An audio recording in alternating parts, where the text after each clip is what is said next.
It's very good that we can work together. मेरे लिए मेरा मजहब सबसे पहले है।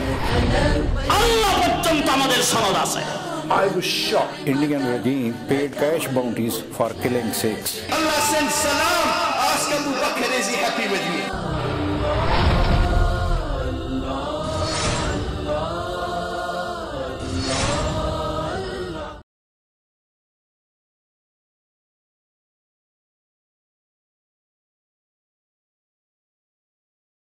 बिस्मिल्लाहिर्रहमानिर्रहीम। हज़रात, ख़वातीन व हज़रात, अल्हम्दुलिल्लाह हमारे मेहमान इमाम अहले सुन्नत मुफ़क्किर इस्लाम हज़रत अल्लामा डॉक्टर ख़ालिद महमूद साहब दामत बरकातहुमुल आलिया तशरीफ़ ला चुके हैं और दूसरे हमारे मेहमान जो इंडिया से तशरीफ़ लाए हैं मुफ़स्सिर कुरान हज़रत मौलाना अनीस अहमद बिलगिरामी साहब, वो भी तशरीफ़ ला चुके हैं और उनके साथ बर्मिंघम से हज़रत मौलाना कारी तसव्वुरुल हक़ साहब मदनी और हज़रत अल्लामा साहब के साथ हमारे मुहतरम भाई मुफ्ती फैज़ुर रहमान साहब, बर्मिंघम से मौलाना अरशद महमूद साहब, ये सब हज़रात और लंदन से मैसेज टीवी की पूरी टीम, भाई कामरान राज साहब, मुबश्शिर साहब और उनके दूसरे साथी, हम इन सब को यहाँ आमद पर खुश आमदेद कहते हैं। आज का हमारा ये प्रोग्राम एक तो बहुत ही अचानक हुआ, जिसकी तैयारी और दावत का पूरा इंतज़ाम हम नहीं कर सके। इसके बावजूद अल्हम्दुलिल्लाह हमारी मस्तूरात ख़वातीन काफ़ी तादाद में दूसरे हाल में ये जलसे का नाम सुनकर तशरीफ़ लाई हैं और चूँकि मातम की वजह से ये थोड़ा निज़ाम दरम बरम हो गया है, तो बहरहाल सब चीज़ें अल्लाह की तरफ से होती हैं। मजमा ज़्यादा हो या थोड़ा हो, दीन की बात सुननी सुनानी होती है। अल्लाह तबारक व तआला हमारे मेहमानों को और बिलखुसूस हज़रत अल्लामा साहब दामत बरकातहुमुल आलिया को जज़ाए खैर अता फ़रमाएँ और इनको सेहत और लंबी ज़िंदगी सेहत वाली नसीब फ़रमाएँ और इनका साया हमारे सरों पर कायम व दायम रखे। हज़रत को बावजूद इसके कि मुलाकात भी ना हो सकी, हम दावत देने के लिए गए तो हज़रत राजडेल बयान के लिए तशरीफ़ ले गए थे, तो हम अपना पैगाम छोड़कर दावतनामा इश्तिहार की सूरत में छोड़कर आ गए। उसके बाद रब्ता भी ना हो सका। इसके बावजूद हज़रत की ये शफ़क़त है हमारे साथ और इनकी ये खुसूसी मेहरबानी है।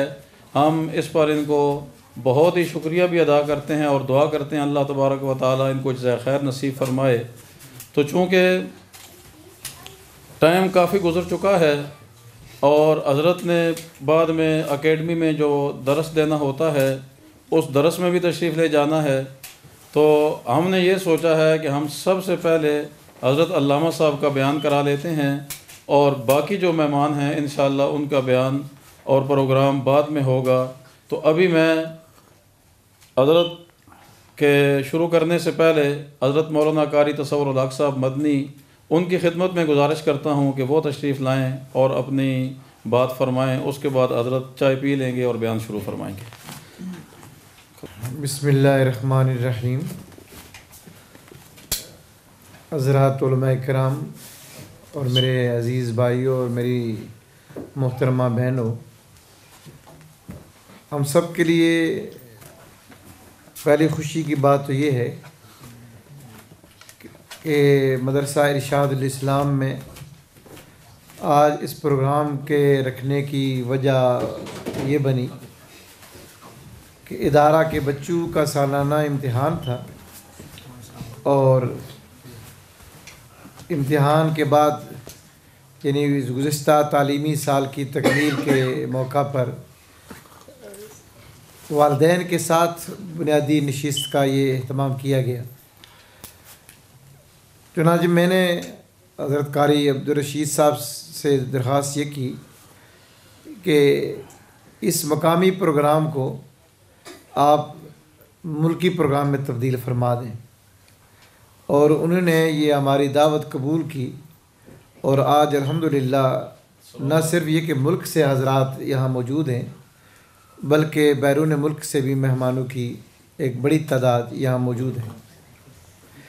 इदारा जहाँ पर ये प्रोग्राम हो रहा है वो तो इरशादुल इस्लाम है, लेकिन जिस तंजीम के झंडे के नीचे ये सारे सिलसिले का आगाज़ है प्रोग्राम का, वो सवाद आज़म अहले सुन्नत वल जमात है।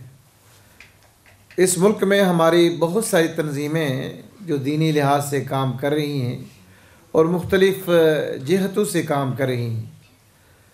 हमारे पेश रो और हमारे बड़े हज़रत अल्लामा साहब की मौजूदगी में उस पर रोशनी डालना हमारे लिए कोई मुनासिब नहीं लगता कि बहुत मुश्किल और कठिन हालात में इन हज़रात ने इस मुल्क में काम का आगाज़ किया। आज अल्हम्दुलिल्लाह पोजीशन वो नहीं है कि जो कुछ बरस पहले थी इस मुल्क में। अब तो अल्हम्दुलिल्लाह इस मुल्क में हमारी मस्जिदें भी हैं, मदारस भी हैं, और अगर अफराद की तादाद कम हो हर इदारे में, तब भी अगर उनको मजमूई तौर पर हिसाब करें तो हज़ारों में तादाद पहुँच जाती है, क्योंकि इस मुल्क में अदाद व शुमार के लिहाज से तकरीबन 1000 के करीब मस्जिदें और मदरसे वो उलमाए देवबंद से अपने इंतज़ामी लिहाज से वाबस्तगी रखती हैं। तो तंजीम सवाद आज़म अहले सुन्नत वल जमात ने जो फ़ैसला ये किया कि आज यहाँ पर पैगाम इस्लाम के उन्वान से कॉन्फ्रेंस करेंगे ताकि मुल्क में इस दावत को या इस पैगाम को आम किया जाए। मैं सवाद आज़म अहले सुन्नत वल जमात के तमाम ओहदेदारान जितने भी उनके हैं और उनके अरकान, उनको दिली तौर पर अपनी तरफ से मुबारकबाद पेश करता हूँ।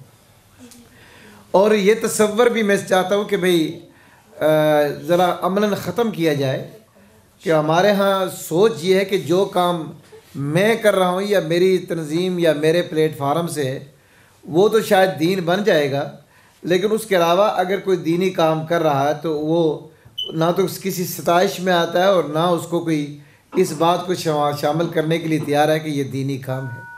तो मैं ये चाहता हूँ कि ये रवायत हमसे ज़रा हट जाए कि जो आदमी भी और जो तंजीम भी और जो इदारा भी दीन के लिहाज से मेहनत कर रहा है, कोशिश कर रहा है, उसके साथ तावनु अलल बिर्रि व तक़वा वला तावनु अलल इस्मि वल उद्वान के असूल के साथ उस पर कारबंद हुआ जाए। तो सवाद आज़म अहले सुन्नत वल जमात के मकासद क्या हैं और उसका काम क्या है, ये तो उनके ओहदेदारान ही आपसे ज़्यादा तफसील के साथ रोशनी डालेंगे, लेकिन मैं उनको इस बात पर ज़रूर मुबारक पेश करूँगा कि जिस काम का आगाज़ आज उन्होंने किया है कि पैगाम इस्लाम के उन्वान से कॉन्फ्रेंस का एहतमाम किया है, मेरी ये तजवीज़ होगी कि वो आइंदा हर बरस इस काम को मुस्तकिल बुनियादों पर करें। अब ये सोचेंगे भाई मेहमान आए, अब खड़े होने की जगह हमने दी और ये तो बैठने के इंतज़ाम में लगे कि मुस्तकिल अपनी आने जाने की जगह, उसका मतलब ये नहीं कि हम आएंगे तो इस्लाम कॉन्फ्रेंस होगी या पैगाम इस्लाम कॉन्फ्रेंस होगी, वो हमारे बगैर भी हो सकती है, लेकिन ये सिलसिला रहना चाहिए ताकि लोगों को ये समझाया जाए कि भाई इस्लाम क्या है और इस्लाम हमारे साथ क्या तकाज़े रखता है। हम जब इस्लाम की बात करते हैं तो हमारे जहन में बस इतनी सी बात आती है कि भाई नमाज़ पढ़ लेना, रमज़ान का महीना आए तो रोज़े रख लेना, और कभी पैसे जेब में 4 आ जाएं तो हज बैतुल्लाह को चले जाना।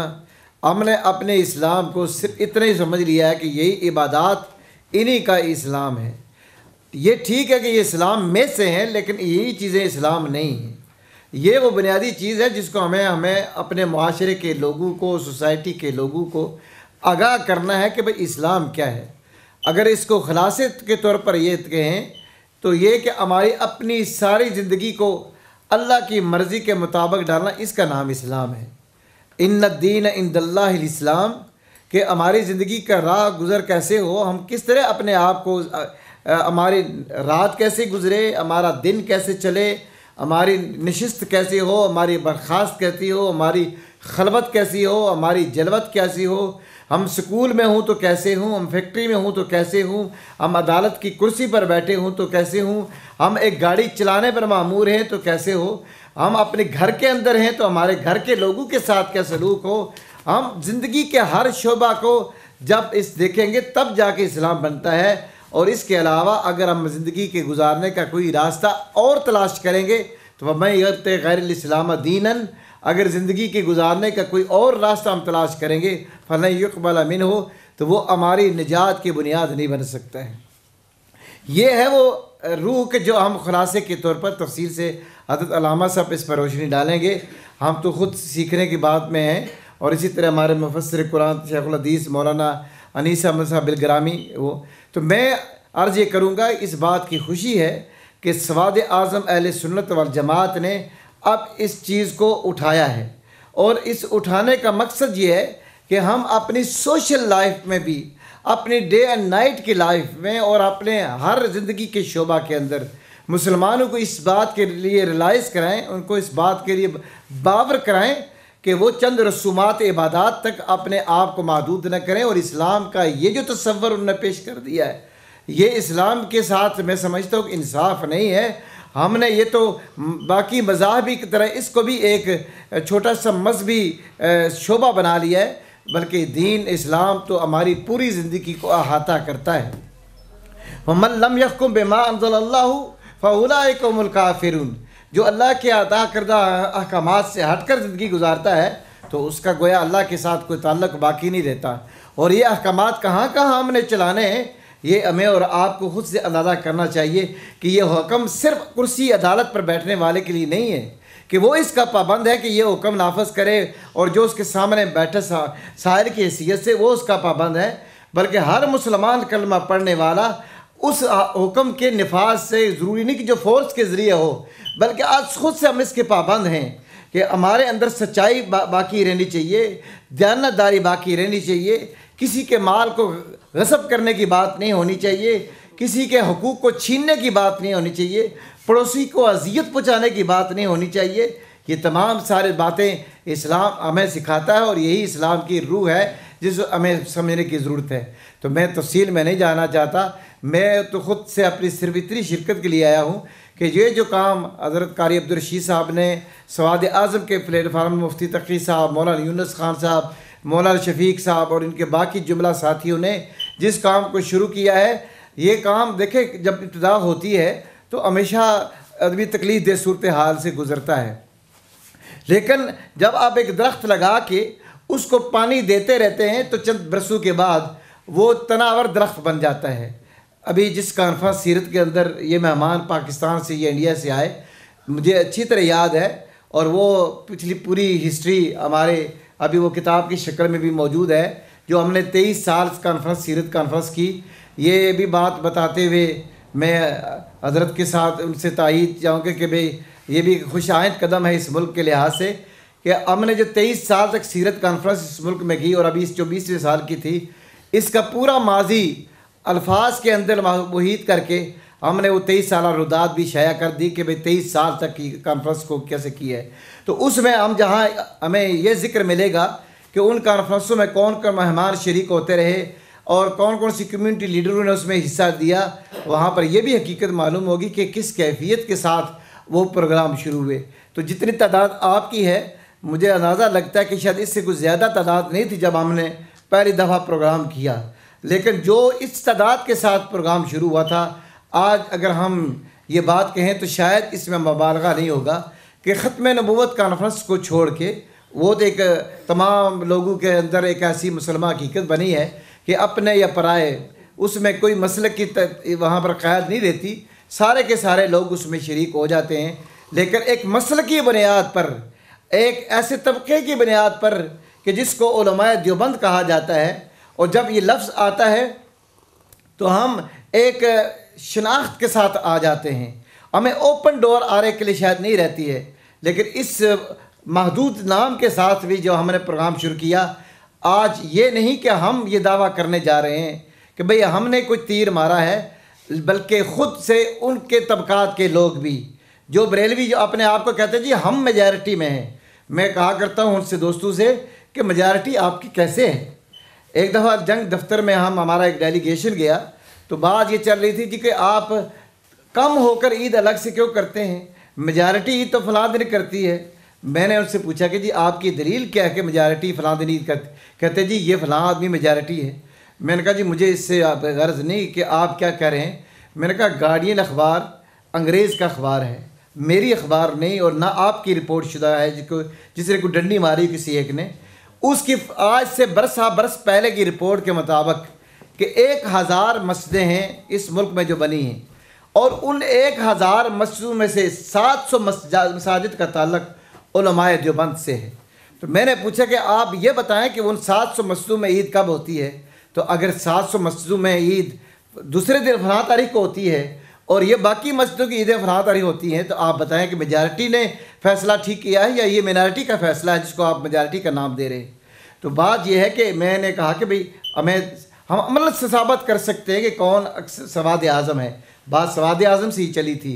अभी जो पिछले दिनों हमारी कॉन्फ्रेंस हुई तो एक अखबार का रिपोर्टर जो जंग अखबार का अभी नुमाइंदा है बर्मिंघम में, ख़ुद उसकी अपनी शहादत ये है कि ठीक एक हफ़्ता हमारी कॉन्फ्रेंस से पहले उनकी कॉन्फ्रेंस थी बर्मिंघम की एक मस्जिद में।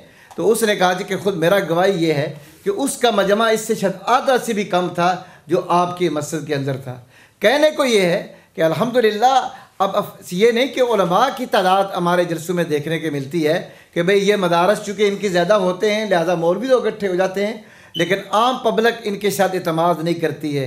लेकिन अल्हम्दुलिल्लाह मैं हज़रत की मौजूदगी में ये बात कहते हुए ये फ़ख्र महसूस करता हूँ कि आज हमारे उलमा की काफ़ियों के नतीजा में न सिर्फ उलमा के अंदर ये बेदारी हक़ की पैदा हो चुकी है, बल्कि आम पब्लिक भी उलमाए देवबंद पर एतमाद को अपनी ज़िंदगी का तुर्रा इम्तियाज़ समझती है। और आज भी मैं ये कहना चाहता हूँ कि सवाद आज़म इस मुल्क में नाम की सवाद आज़म ना बने, बल्कि वो वाकई काम के बुनियाद पर यहाँ के तबका को ये बावर कराए एक रोज़ कि सवाद आज़म अहले सुन्नत वल जमात हम ही हैं, और अगर कोई दूसरा दावेदार इसका है तो वो अपने दावा में दुरुस्त नहीं है। तो लिहाजा सवाद आज़म अहले सुन्नत वल जमात अपने कमर बस्ता होकर मजबूती के साथ रास्ते की रुकावटें और ये चीज़ें सारी आहिस्ता आहिस्ता खुद दूर हो जाती हैं। तो मैं अर्ज़ ये कर रहा था कि जो हमने आज से 23 साल पहले उसका सफ़र शुरू किया था तो वो शायद इतनी तादाद से था, आज अल्हम्दुलिल्लाह हज़ारों की तादाद में। और हमारे तबके की जो कॉन्फ्रेंस बराए रास्त पूरे आलम इस्लाम दुनिया के अंदर तकरीबन देखी जाती है किसी न किसी वास्ते से, डायरेक्ट या इनडायरेक्ट, तो वो सीरत कॉन्फ्रेंस है। लेकिन ये एक बड़े तवील सफ़र के बाद आई है यहाँ पर। तो अगर ये प्रोग्राम पैगाम इस्लाम का आज शुरू हो रहा है तो इंशाअल्लाह आने वाली नस्ल हमारी इसका भी वही अरूज देखेगी जो आज सीरत कॉन्फ्रेंस का इस मुल्क के हवाला से है। तो पैगाम इस्लाम को इस दुनिया इस इंग्लैंड के अंदर कि भाई इस्लाम क्या चीज़ है, हमने तो इस्लाम यह बना दिया ना कि जुमेरात को रोटी पकानी है और उस पर दवा करनी है, जब सारे 4 आदमी इकट्ठे हों तो खड़े होकर सलाम पेश करना है। और ये है हमारी पगड़ियों की, कभी किसी ने जर्द रंग की पगड़ी पहनी हुई है और किसी ने ग्रीन किसी का पगड़ी पहनी हुई है। ये है इस्लाम का शनाख्त और तसव्वुर जो इस मुल्क में पेश किया जा रहा है। तो लिहाजा वो अहले हक़ जो दीन के तमाम तकाज़ों को समझते हैं कि आज हमारी ज़िंदगी की गाड़ी कहाँ जा रही है, अगर वो मैदान अमल में आकर इन जिम्मेदारियों को अदा नहीं करेंगे तो जब ज़मीन बंजर हो जाती है, वहाँ हल नहीं चलाई जाती, तो नतीजा क्या निकलता है कि जड़ी बूटियाँ उगाकर उस ज़मीन की सरखेज़ी को और उसकी अहलियत और सलाहियत को ख़त्म कर देती हैं।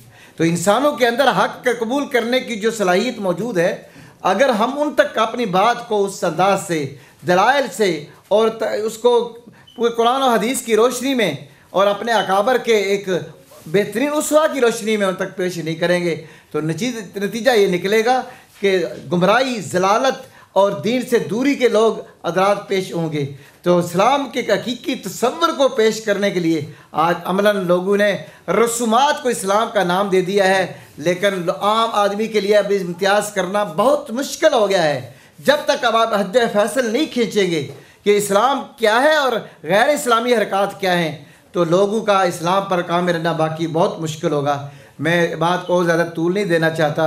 मैं एक बार फिर आप तमाम मेज़बानों का शुक्रिया अदा करता हूँ और मैं इस बात की तवक्को रखता हूँ कि आप अज़्म समीम के साथ उलमा की ज़ेर सरपरस्ती अपने जिस सफ़र को आगाज़ कर रहे हैं इसको अब इंशाअल्लाह बंद नहीं करेंगे, बल्कि शहर शहर बस्ती बस्ती हम आपके साथ इस सफ़र में शरीक होंगे और आप इंशाअल्लाह इसको दुनिया के अंदर आम करने के लिए कोशिश रहेंगे।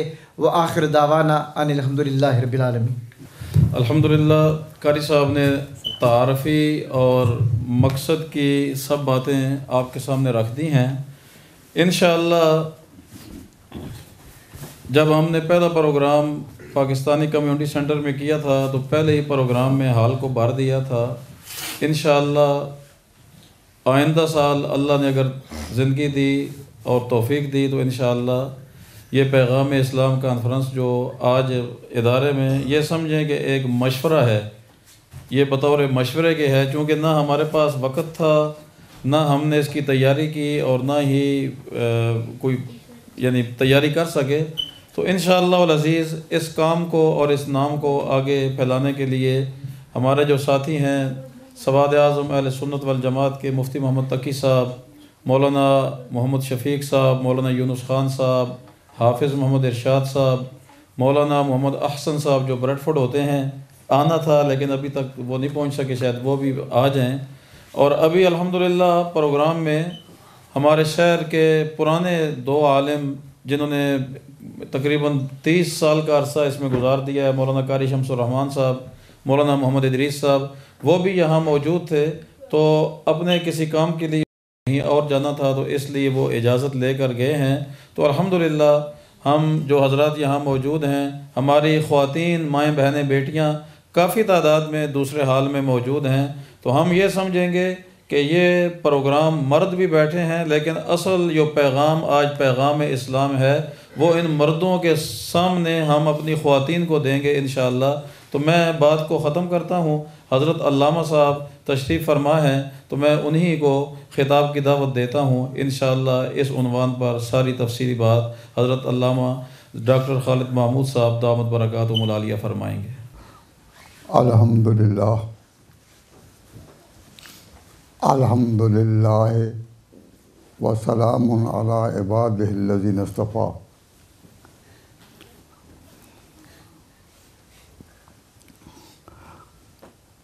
बुज़ुर्गान मोहतरम, हज़रात, उलमाए किराम वाजिबुल एहतराम, सामियान ईद, दोस्तों और भाइयों, अल्लाह तबारक व तआला जल्ल शानहू ने जनाब कारी अब्दुल रशीद साहब को ये हिम्मत और अज़म अता फरमाया कि एक छोटी सी जगह इरशादुल इस्लाम में उन्होंने पूरे एशिया को जमा कर दिया। ये है इनका अज़्म और हौसला। क्यों? अभी अभी 1 महीना पहले एक रात आपके सामने आई जिसे आप कहते थे मेराजुन नबी की रात। रजब में अल्लाह ताला ने हज़रत सल्लल्लाहु अलैहि वसल्लम को रात के पूरी रात नहीं रात के एक हिस्से में अल्लाह ताला ने हुज़ूर को सारी ज़मीन और आसमानों की और 7 आसमानों की सैर करा दी। तो अगर इरादा इलाही में एक साथ में एक रात के एक हिस्से में मामूली दर्जे के वक्त में इतना बड़ा काम हो सकता है कि सारी दुनिया उसमें समा जाए। सारी ज़मीन की वुसअतें, मस्जिद हराम से लेकर मस्जिद अक्सा तक का फासला और फिर आगे आसमानों को अबूर करके मलाइका को आसमान से आगे ले जाकर अल्लाह ताला ने अपनी कुदरत दिखाई ले नूरियहु मिन आयातिना कि हम अपनी कुदरत के निशान दिखाएं। तो मालूम हुआ कि कुदरत के निशानों में से एक निशान ये भी है कि थोड़े से वक्त में सारा जहान जमा कर दें। ये बात जब फैले तो कारी अब्दुल रशीद साहब दामत बरकातहुम एक इस मुख्तसर जगह में सारे एशिया को जमा कर दें। हम अपने अज़्म और जज़्म में सिखों से तो पीछे ना रहें। सिख जब एक नीम फौजी तंजीम के साथ एक नए मज़हब के लिए निकले तो उनको तालीम दी गई थी कि तुम एक नहीं, एक सिख भी तुम्हारे सामने आ जाए और हो इसी फौजी रंग में तो तुम उसको एक ना समझो, और जब मिलो तो क्या कहो। हम पंजाबी ज़ुबान वाले उसको अपनी ज़ुबान में से नकल करते हैं कि जब सिख मिले तो दूसरा क्या कहे, फौजां कितों आईयां,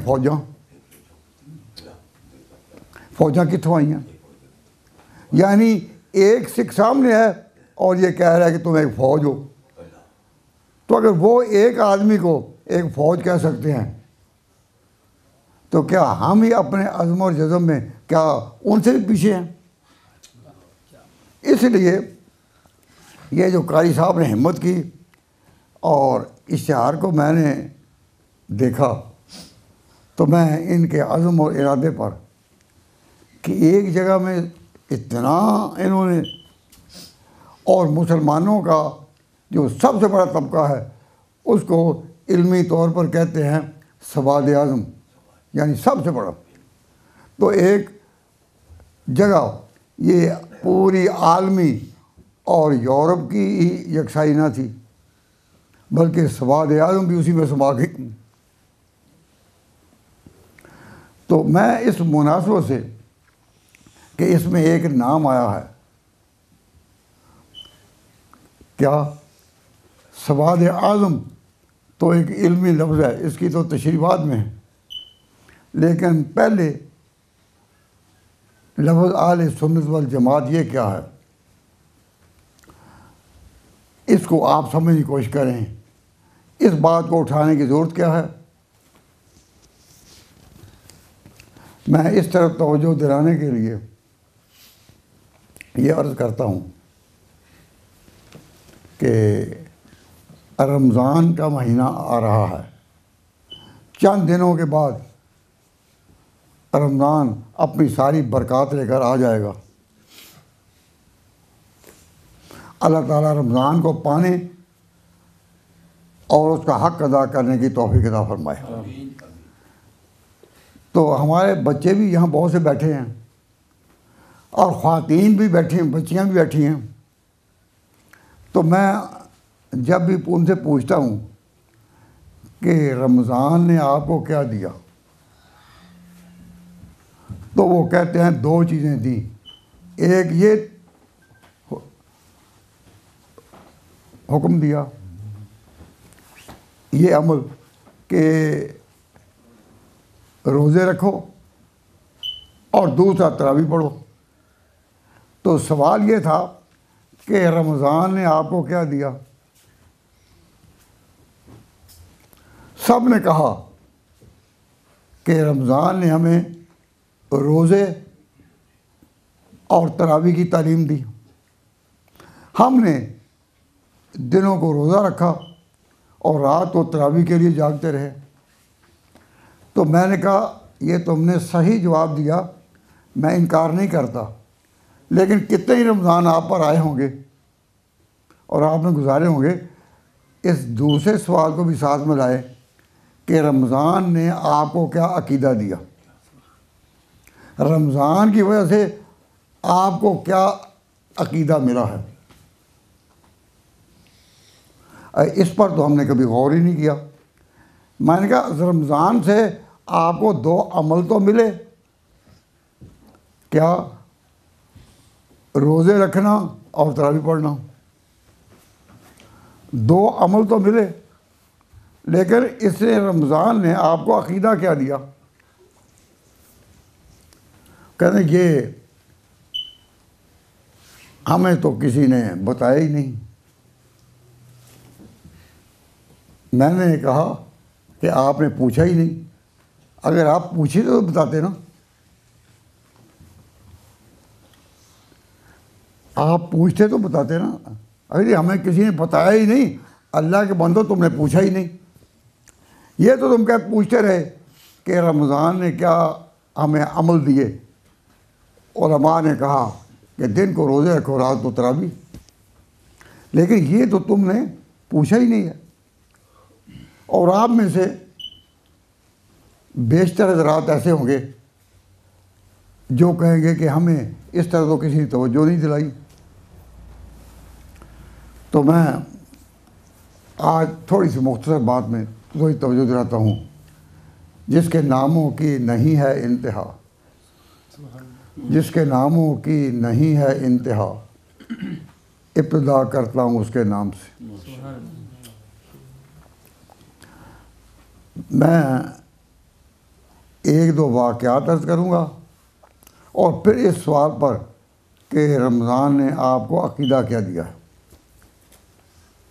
और वो आप जवाब देंगे तो उसकी रोशनी में कुछ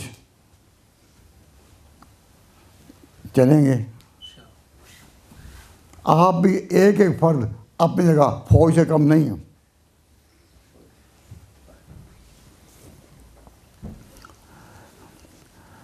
तमाम अहले इस्लाम, तमाम उलमाए किराम, तमाम आइम्माए दीन इस पर मुत्तफ़िक़ है, इस पर मुत्तफ़िक़ है और इसमें कोई इख्तिलाफ नहीं। There is no dispute about this point which I am going to raise before you. इसमें कोई इख्तिलाफ नहीं, तमाम लोग इस पर मुत्तफ़िक़ है, तमाम उलमा, तमाम जमातें, तुम्हारी पूरी तारीख़ इस पर मुत्तफ़िक़ है कि हुज़ूर सल्लल्लाहु अलैहि वसल्लम ने तरावी की नमाज मस्जिद में जमात के साथ 3 रात से ज़्यादा नहीं पढ़ी।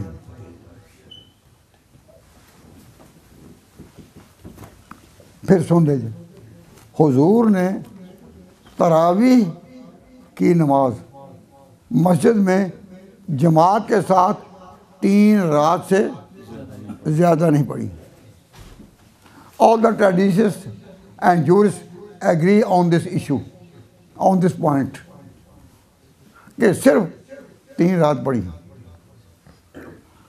और आप तसव्वुर में भी कितना फैल क्यों न जाएं, कोई शख्स भी इसकी निशानदेही नहीं करेगा कि ये 3 दिन से ज़्यादा। ये बात समझ आ गई ना। अब दुनिया में जितनी भी मस्जिदें हैं, अभी जनाब कारी तसव्वुर साहब तो बता रहे थे कि मस्जिदें इतनी बनी।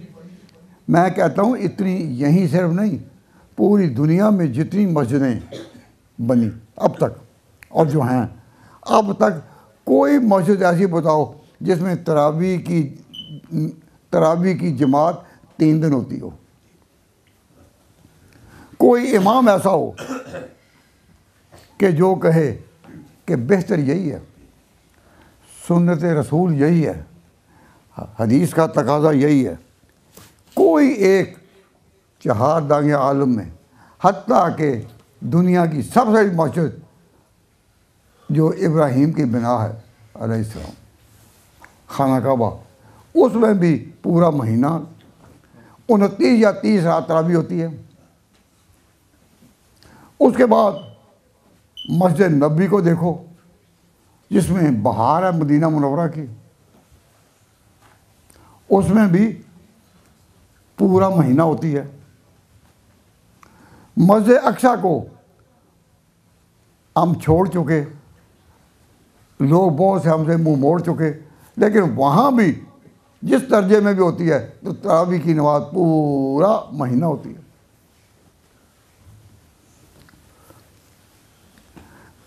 तो मैं इसकी और तफसील में नहीं जाता कहाँ कहाँ। मैं यही पूछता हूँ कि कारी साहब, आपके यहाँ भी रमज़ान में पूरा महीना तरावी होगी या 3 रात? पूरा महीना। फरमाते हैं पूरा महीना, 3 रात नहीं। तो अब ज़हन में सवाल उभरता है कि इस पर भी इत्तेफाक है कि सुन्नत रसूल यही कि 3 रात से ज़्यादा आपने तरावी जमात के साथ मस्जिद में नहीं पढ़ी। और ये भी मुतफिक कि दुनिया की कोई मस्जिद बड़ी छोटी किसी बर्र आज़म में, किसी बर्र सगीर में नहीं कि जिसमें तरावी 3 रात होती हो।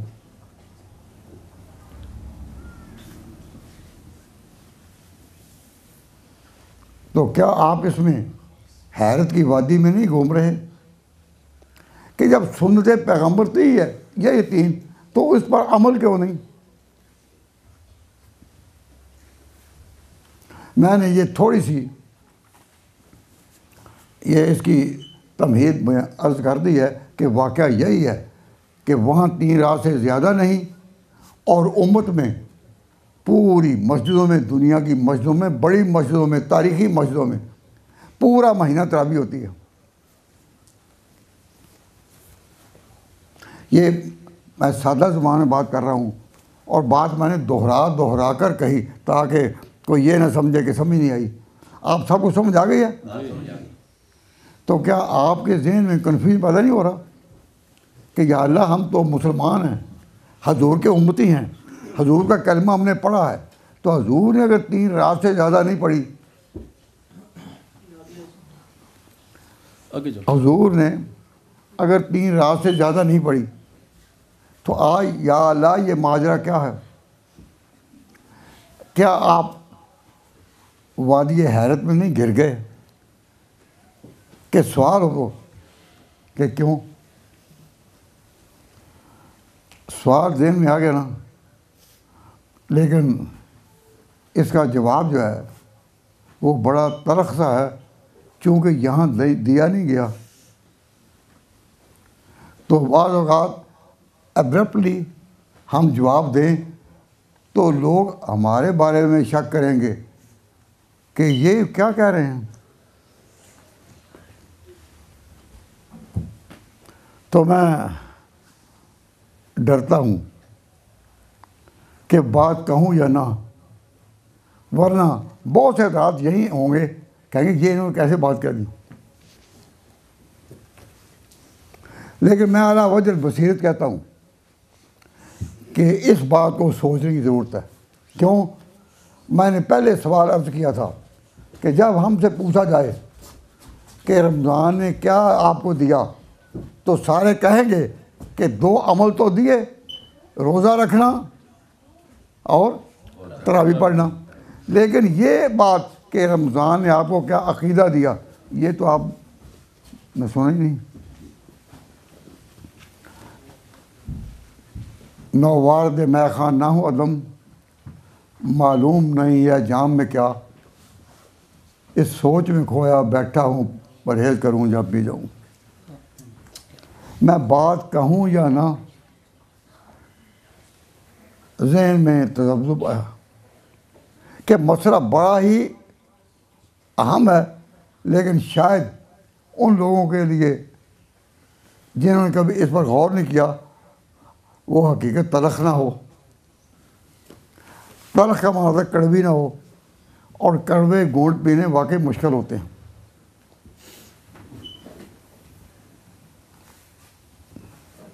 तो मैं अल्हम्दुलिल्लाह कारी साहब दामद बरकातुहुम के साथ ऐसा ताल्लुक़ कि मैं अभी एक बहुत बड़ी हमारी ईमान पर कॉन्फ्रेंस थी, अभी हो रही, तो मैं उसी से आ रहा हूँ और अल्हम्दुलिल्लाह वहाँ भी मैं उसके बयान करने से थका नहीं। लेकिन इसके बावजूद कारी साहब की कशिश यहाँ ले आई, मुझ में और इनमें मुश्तरका नुक्ता जनाब शेखुल हदीस व तफसीर हज़रत मौलाना अब्दुल सलाम साहब हैं,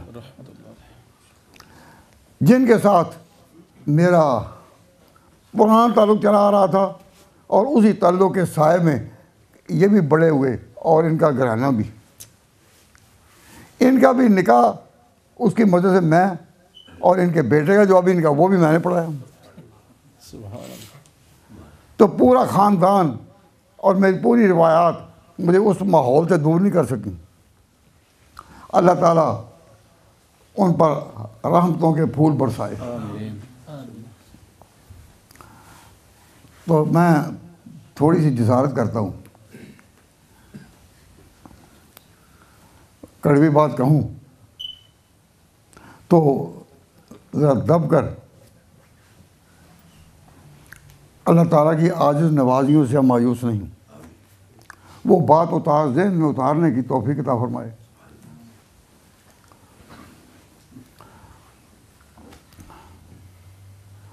हमारा दीन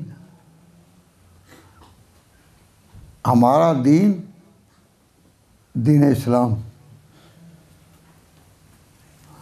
हुजूर पर उतरा,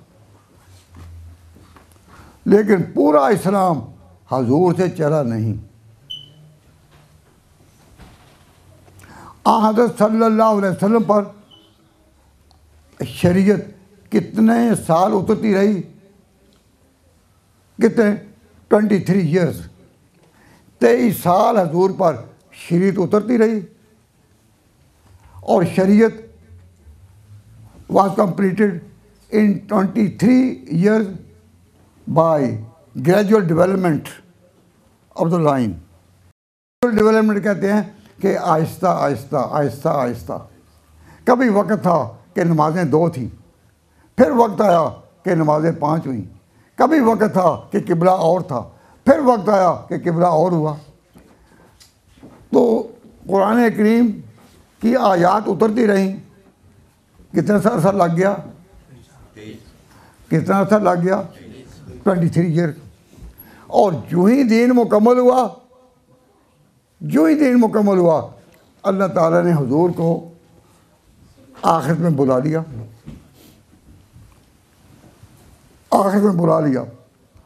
हज़रत सल्लल्लाहु अलैहि वसल्लम ने अरफात के मैदान में हज़ारों पाकबाज इंसानों के सामने ऐलान किया कि जो अल्लाह की तरफ से मुझे अमानत मिली मैंने पहुँचा दी।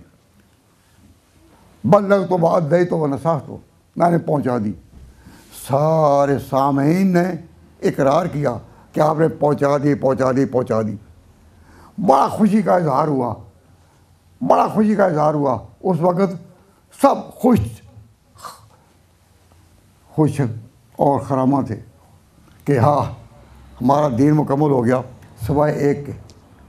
सारे खुश हो रहे थे, सिर्फ एक था कि जो रो रहा था। हज़रत अबू बकर सिद्दीक़ से पूछा कि आज तो ये खुशी है कि अल्लाह ने जो अमानत दी थी तो उन्हें पहुँचा दी, और हज़ारों इंसानों के इज्तिमा में वही मक्का जिससे हजूर को निकाला गया था और आप रात की तन्हाइयों में निकले थे, उसी मक्का पर हजूर ने इस्लाम का परचम लहराया। अल्लाह ने इनको कामयाब किया और आज ये हज्जतुल वदा उसका बहुत बड़ा शुक्राना है कि मालिकुल मुल्क अल्लाह मालिकल मुल्क तो तिल मुल्क मन तशा व तंजुल मुल्क मन तशा व तुइज़्ज़ु मन तशा व तुज़िल्लु मन तशा बियदिल खैर इन्नका अला कुल्लि शैइन क़दीर।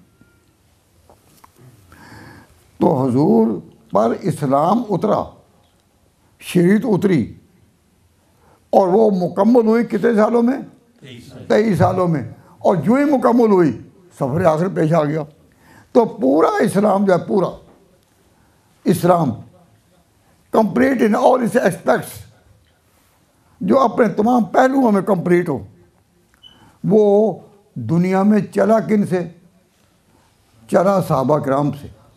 सहाबा किराम हैं जिन्होंने हुजूर से पूरा दीन लिया, पूरी शरीयत ली, पूरी तालीम ली और पूरे तजर्बात लिए। मक्का और मदीना के सहराओं में उनके साथ घूमे, बड़ी बड़ी कुर्बानियों से गुजरे। तो सहाबा किराम के पास इस्लाम पूरा जब आया तो पूरा इस्लाम लेकर दुनिया में चले कौन हैं? सहाबा किराम। तो अहले सुन्नत वल जमात का, सवाद आज़म का ये अक़ीदा है कि ये दीन चला है सहाबा किराम से। अल्लाह की किताब और हुजूर की सुन्नत ये तो इल्म के मखज़न हैं, शरीयत इन पर मुकम्मल हुई, लेकिन इसको लेकर चले, पूरे इस्लाम को लेकर चले कौन? सहाबा किराम। अब ये जो अकीदा है कि सहाबा से इस्लाम चला, ये सवाए आले सुन्नत वल जमात का और किसी का नहीं। जो लोग अपने आप को मुतज़िला समझते हैं, या कदरिया और जबरिया हैं, या जामिया और करामिया हैं, खवारिज और रवाफिज हैं, वो सारे के सारे इस मसले में हमारे मुखालिफ हैं। हम आले सुन्नत वल जमात अकीदा रखते हैं कि इस्लाम ने में रमज़ान में इस्लाम ने हमें ये अकीदा दिया कि इस्लाम अपनी मुकम्मल शक्ल में चला है सहाबा किराम से। हज़रत उमर रज़ियल्लाहु ताला अन्हु पेशवाओं के पेशवा, खुलफाए राशिदीन,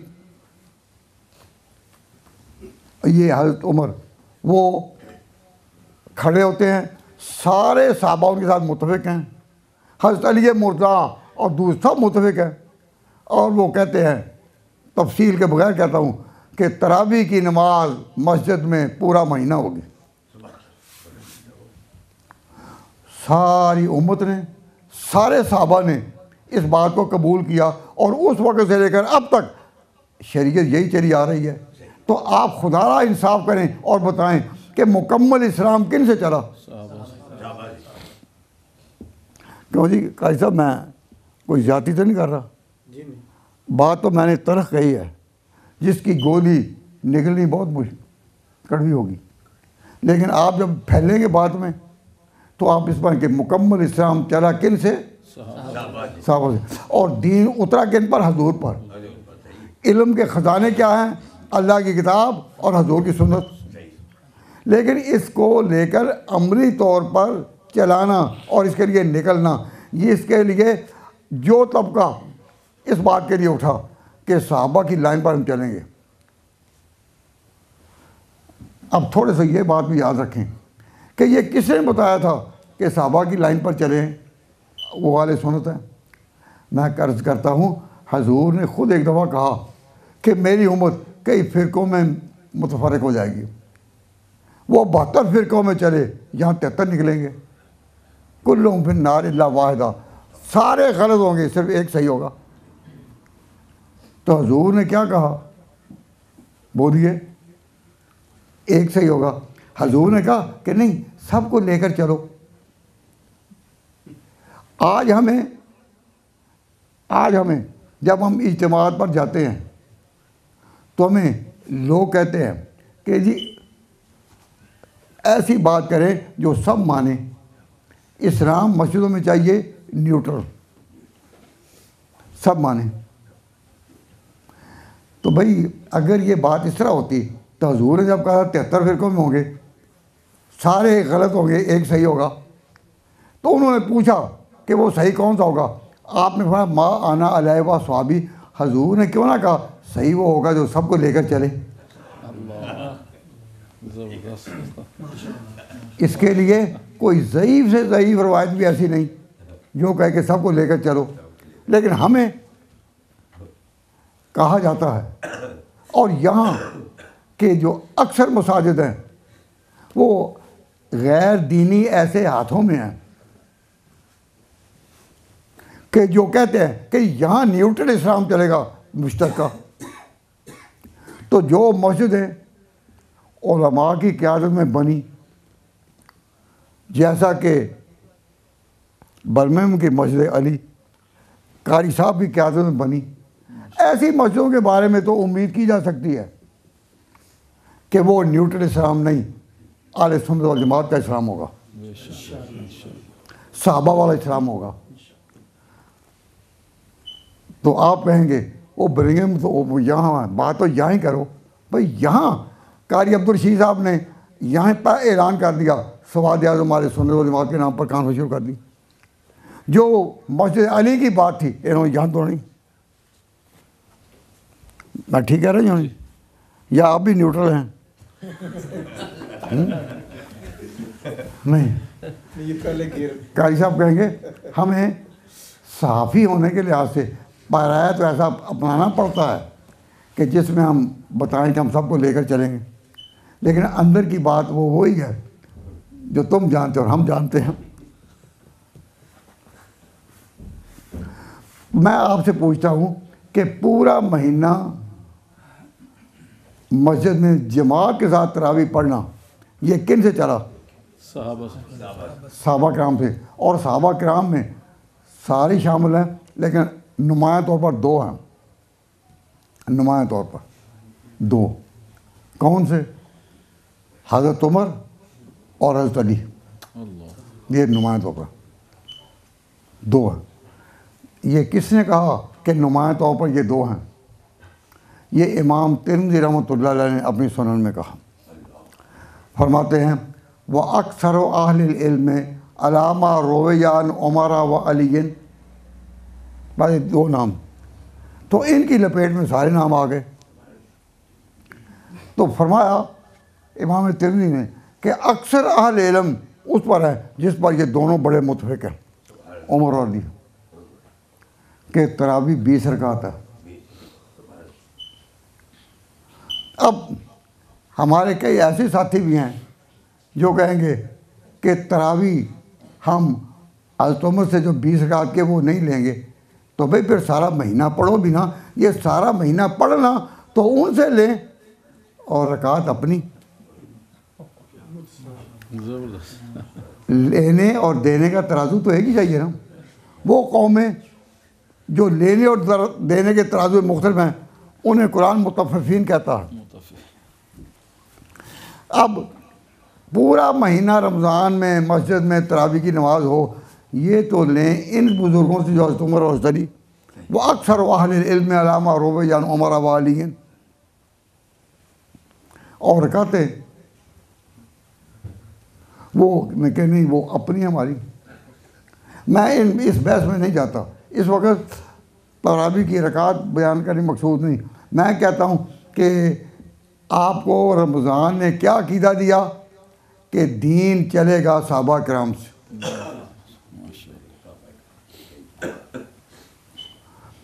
आप कहेंगे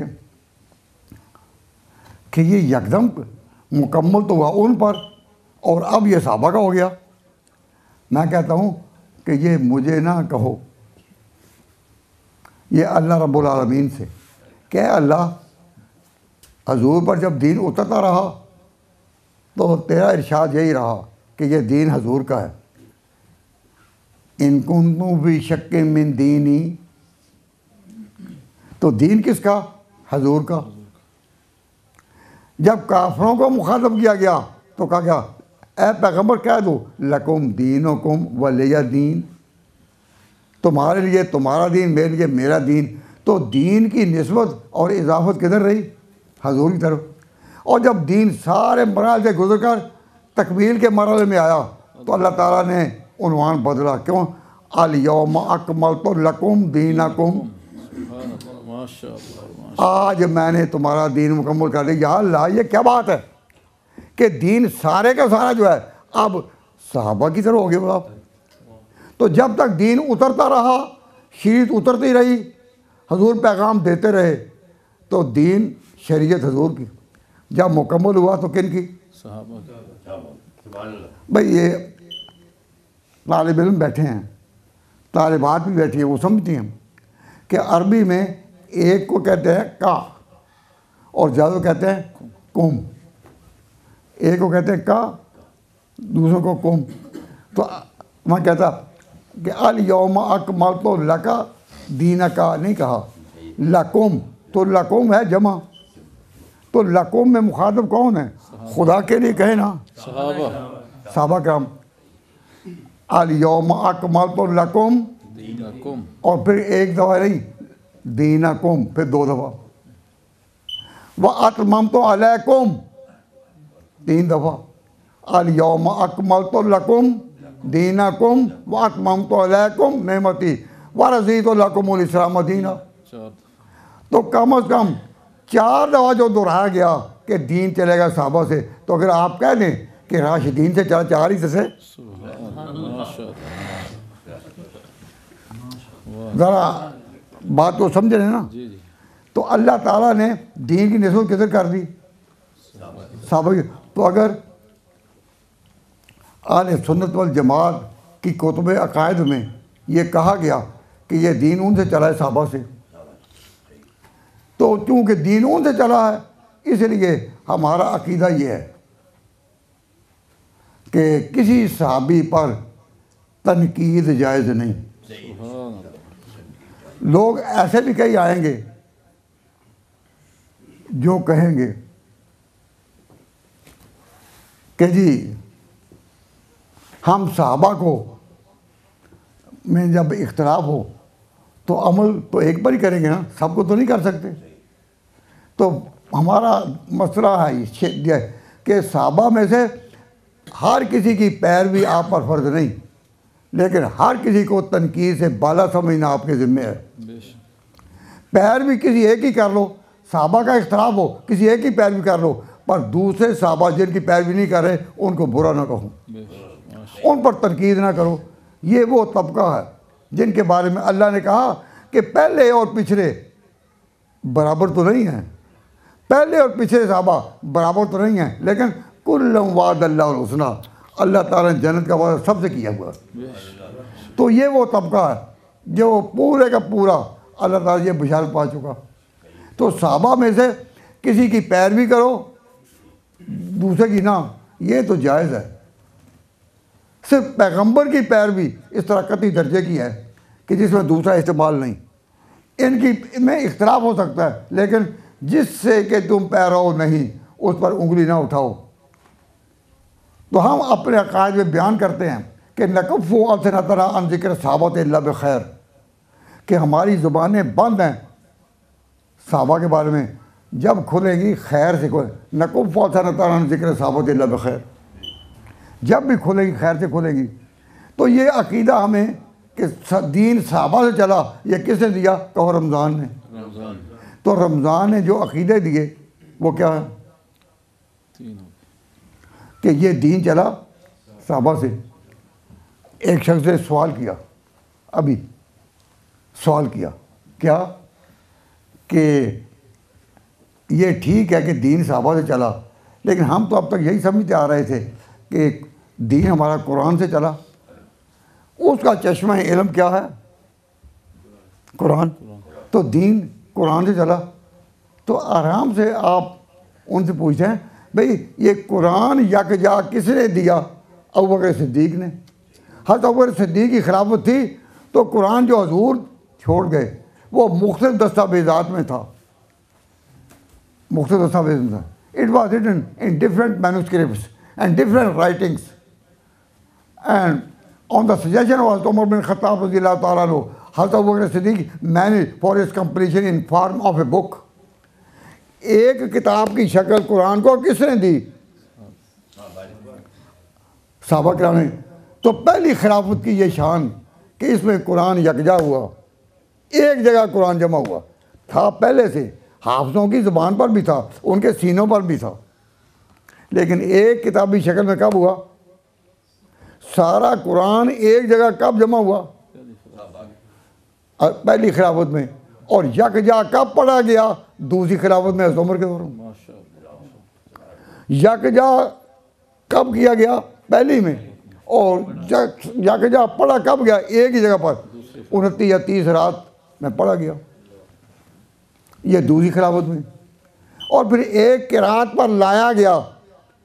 सबा किरात हक है, कारियों की किरात हक है, लेकिन लाया गया एक किरात में ताकि अतराफ़ आलम में यही फैले और कुरान के बारे में वो इख्तलाफ ना आ जाए जो यहूद और नसारा के दरमियान हुआ। ये तीसरी खिलाफत में हज़रत उस्मान को तारीख़ तक़ीद अता कर दिया, जामे आयात अल कुरान उस्मान इब्न अफ़्फ़ान।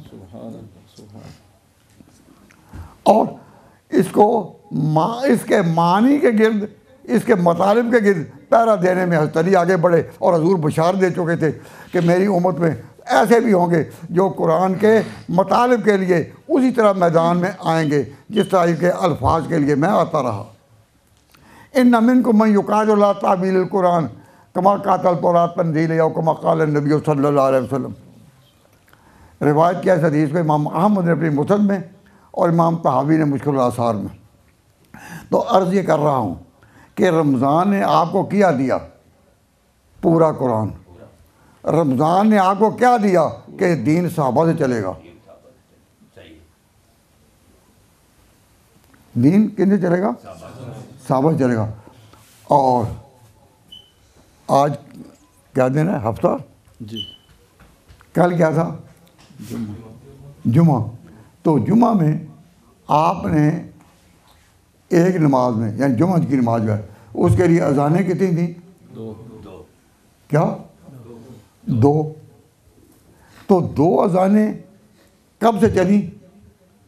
ये हज़रत उस्मान से। जिस तरह तरावी पूरा महीना हजूर के ज़माने में नहीं कहीं पढ़ी गई, तो दो अजानें नहीं थी। अब तक हम जब जुमा के दिन को ऐलान करते हैं कि ये दीन वही है जो हज़रत उस्मान से हमने लिया। दो अजानें, इसमें हिकमत क्या थी, दलाइल क्या हैं, वो बयान करने का वक्त नहीं। और कहेंगे जी कि इन सामीन में ये लंबी तकरीर क्यों कर रहे हैं? तो मैं कह दूँ, मैं सामीन को कम नहीं समझता। हर एक कहेगा फौजा ही फौजा, फौजा कितों आई हैं। मेरी बात को मना नहीं माना। तो मैं पहला सवाल करता हूँ कि कामिल दीन के साथ जो लोग उठे कि दीन चलेगा तो इनसे, और दीन न्यूट्रल नहीं होगा, मुश्तरका नहीं होगा, ये बात चली है दीन सहाबा से। अब कोई ऐसी तहरीक, हम इंडिया में रहते हों या पाकिस्तान में या इंग्लैंड में या अमेरिका में, किस जगह रहते हों, तो दीन की जब आवाज़ कि आपका दीन किन का है? सहाबा किराम का।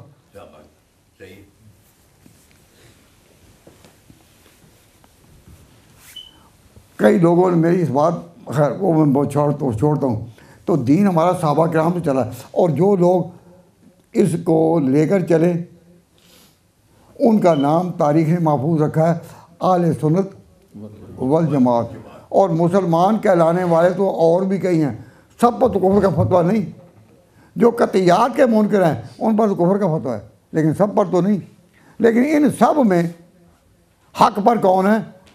जो आले सुन्नत वल जमात का सवाद आज़म है, और उनका सवाद आज़म जो है उसके वारिस हम हैं। यहाँ हर कोई अपने अकीदे का नाम देता है, और आपसे जब पूछा है कि ये दीन किसका, तो आप कहते ही नहीं सहाबा किराम का।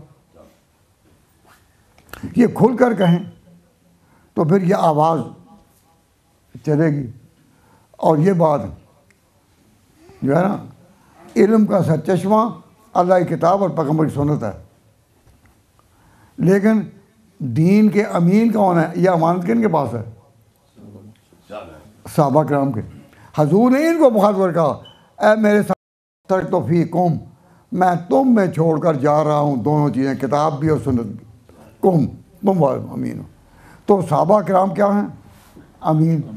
अब आपने देखा होगा कि जहाँ हजूर की शान में शायर क्या पढ़ते हैं? नाते।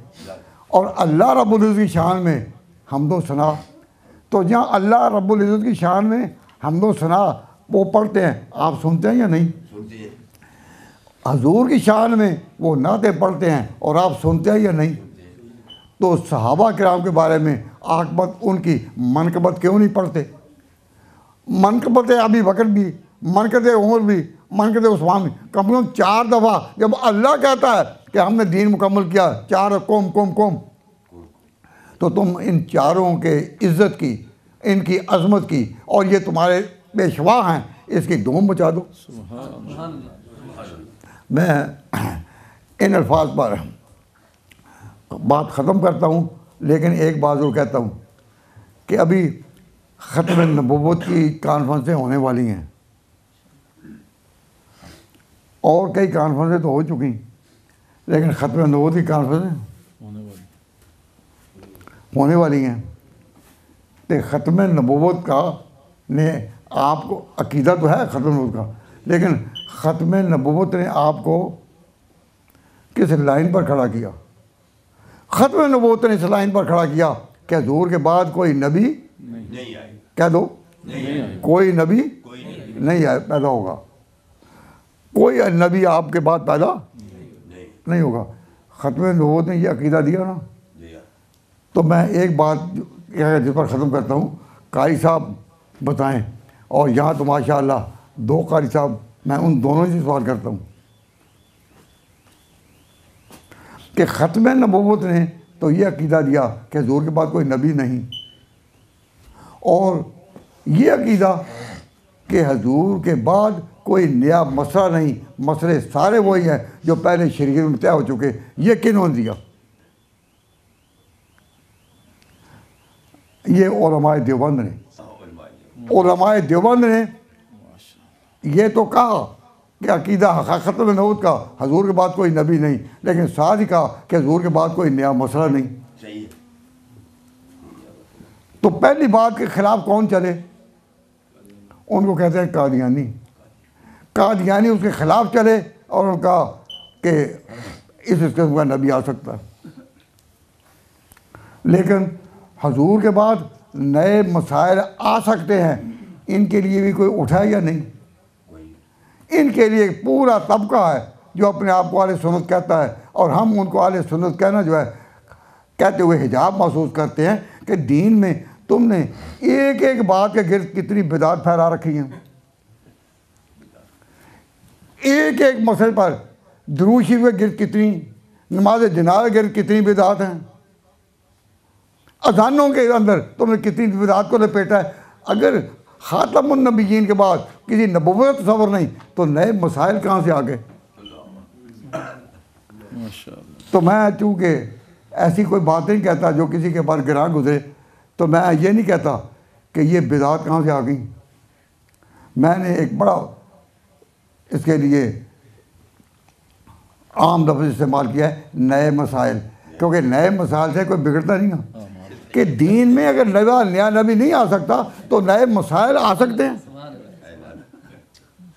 लेकिन मैं 50 नए आमाल जो हैं वो आपके सामने उसका एक नक्शा पेश करता हूँ कि दीन में इस्लाम के नाम पर लाए गए 50 नए आमाल।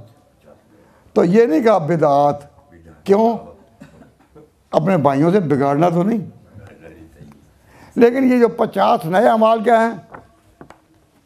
5 कलमे के गिर्द, 5 दुरूद के गिर्द, 10 नमाज़ों के गिर्द, एक एक सुन्नत के पर, एक एक सुन्नत के फूलों के गिर्द जो बिदात के कांटे नए अमाल के लाइन में बिछाए गए। आप इस मुल्क में रहते हुए आप इस बात को भूल गए कि उलमाए देवबंद ने कहा कि जिस तरह हुजूर के बाद नबी कोई नहीं, हुजूर के दीन के में किसी नया मसला कोई नया मसला नहीं। आपने जो अज़ान दी, आप जो अज़ानें देते हैं, ये वही अज़ान है जो बिलाल वाली है। तो बिलाल की अज़ान से बिगाड़ कर नई शेख उसको शक्ल क्या दी? अब जब नमाज आप पढ़ते हैं और ख़त्म करते हैं तो बुलंद आवाज़ से आपके यहाँ जिक्र नहीं होता, लेकिन लोगों ने अपनी नमाज़ों की शनाख्ती ये रखी है कि बाद में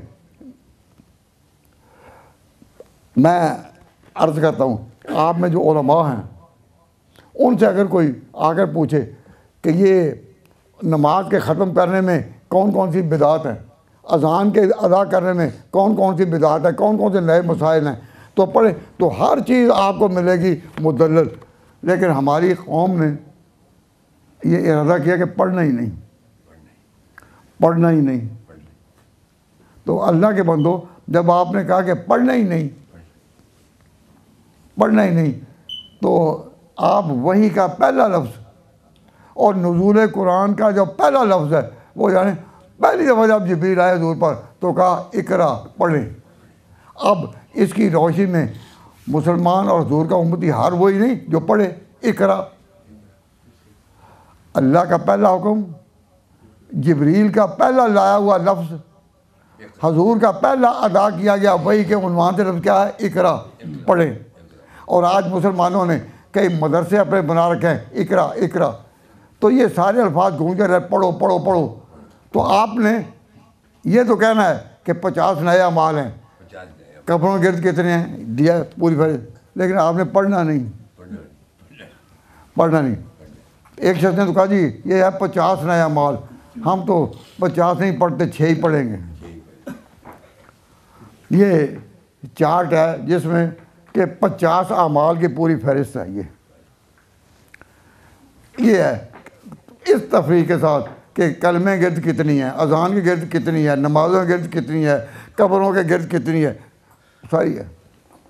तो ये अपने आप को ये ना समझो कि हम एक हैं। फ़ौजां कितों आई हैं, मैं उनको मुखातब कर रहा हूँ कि फ़ौजां कितों आई हैं। तो ये जो 20 चाहे 50 नए अमाल हैं, इनको पढ़ो और फिर इनके दलाइल को देखो और अपनी ये कसम तोड़ दो।